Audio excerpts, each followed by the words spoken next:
Freshers को ना resume बनाने की टेक्निक, लर्निंग, स्किल सेट दो जगह से मिलती है। सीधा सवाल आता है कि वो इंडस्ट्री एक्सपर्ट के साथ कनेक्ट कैसे करें। क्या अच्छे मार्क्स, अच्छी जॉब की, अच्छी करियर की गारंटी है? Example of 2-3 people who were the complete backbenchers. Okay. I was the topper in my class. You were the topper. I was the topper in my class. Last episode में हमने रिमझिम ma'am से interviews और recruitment को लेकर बहुत कुछ समझा था. So let's continue our discussion with the multi-talented personality and the amazing public speaker, Ms. Rimjim Mukherjee. Second question is also related to the resume, that what should be the blending formula of a perfect resume as per experience, as per fresher, कि क्या क्या उसके अंदर होना चाहिए, इससे ज़्यादा नहीं, इससे कम नहीं. करेक्ट. मैंने ऐसे भी रेज्यूमे देखे हैं which are 4 pages long.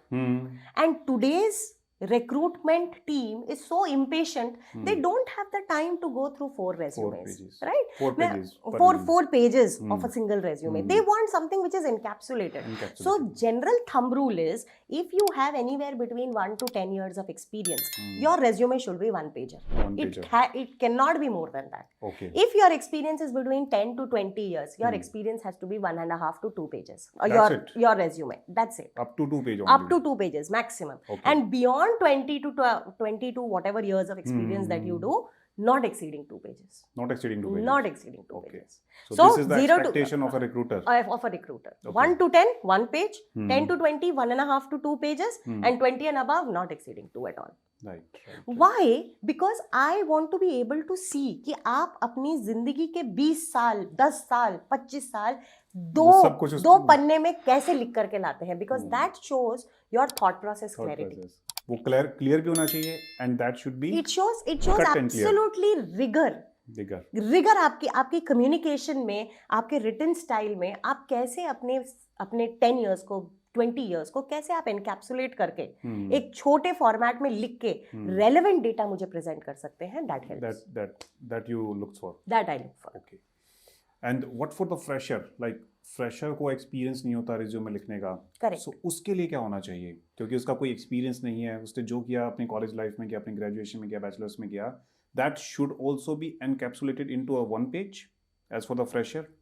तो जहां तक हम लोग फ्रेशर्स की बात करते हैं, फ्रेशर्स को ना रेज्यूमे बनाने की टेक्निक, लर्निंग, स्किल सेट 2 जगह से मिलती है. एक उनके प्रोफेसर्स बताते हैं कि उनको रेज्यूमे कैसे बनाना चाहिए. दूसरा उनके कॉलेज सीनियर्स बताते हैं कि कॉलेज सीनियर बैठा है इंटरव्यू ड्राइव में, उसने कुछ अपना एक्सपीरियंस सीखा है, वो अपने जूनियर को पास ऑन करता है. तीसरा और मोस्ट इंपॉर्टेंट जो वो नहीं समझता है, is finding out at least 3 people from the industry जो उसके रेज्यूमे को देख करके उसको फीडबैक दे कि ये एक चीज शॉर्टलिस्ट होने के लायक है कि नहीं. ये एक चीज मिसिंग है. आज की डेट में बच्चा जो है प्रोफेसर पे अपने कॉलेज के एकेडमिक स्टाफ को मानता है, अपने कॉलेज के सीनियर्स को मानता है, लेकिन जहां तक बात आती है इंडस्ट्री अमेलगमेशन की, कि वो जाएगा तो इंडस्ट्री में, बट वो इंडस्ट्रियल एक्सपर्ट्स के साथ कम्युनिकेट या कनेक्ट नहीं कर पाता. अब सीधा सवाल आता है कि वो इंडस्ट्री एक्सपर्ट के साथ कनेक्ट कैसे करें. आप आज किसी भी बच्चे की फैमिली बैकग्राउंड देख लीजिए, उसका कोई ना कोई पैटर्नल या मैटर्नल रिलेटिव कॉर्पोरेट में होगा. All it takes is sending that resume over WhatsApp. Yes. Hey, please give me your, if you had to hire me. Fraction of seconds to do that. Correct. All you have to write is, if you had to hire me in your team, will you hire me on the basis of this resume or not? That's it. वो जो आपको on the ground, on the field advice मिलती है from somebody who is doing that day in and day out, that will make all the difference, rather than just sitting inside the college walls and doing what you think is the right thing. Let's come on the marks, academic score. correct. हम बचपन से सुनते आ रहे हैं, parents में कहते हैं कि अच्छे मार्क्स लाओ, लाइफ सेट हो जाएगी. In our society, good marks are the assurance of good job. This is a typical thinking, typical mindset in the society. So is it so? क्या अच्छे मार्क्स, अच्छी जॉब की, अच्छी करियर की guarantee है? मैं इसका अपने एक पर्सनल एक्सपीरियंस से आपको जवाब देती हूँ. I have done a lot in life. Humble success I have achieved. मेरे से 5x success that person has achieved who used to be the last back bencher in my class. Last back bencher. वो 5x time वो successful है. he's at least 5x successful more than me. Okay, and you are I am at average- whatever range. हम लोग मान लेते हैं कि मैं whatever base range पे हूँ. average I have range. an example of 2-3 people who were the complete backbenchers. Okay. I was the topper in my class. You were the topper. I was the Okay. topper in my class.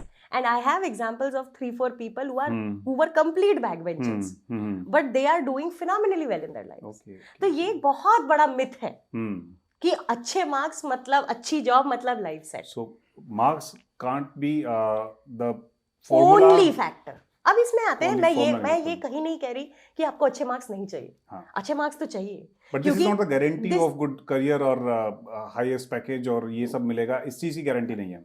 मैं इसका एक example ऐसी चीज से देना चाहूंगी जो हम हमारे बच्चे बड़ा समझते हैं. अच्छा, बताइए. आपके बच्चों के केडर में फीमेल एंड मेल चिल्ड्रन है, right? Now the male children love bikes, correct?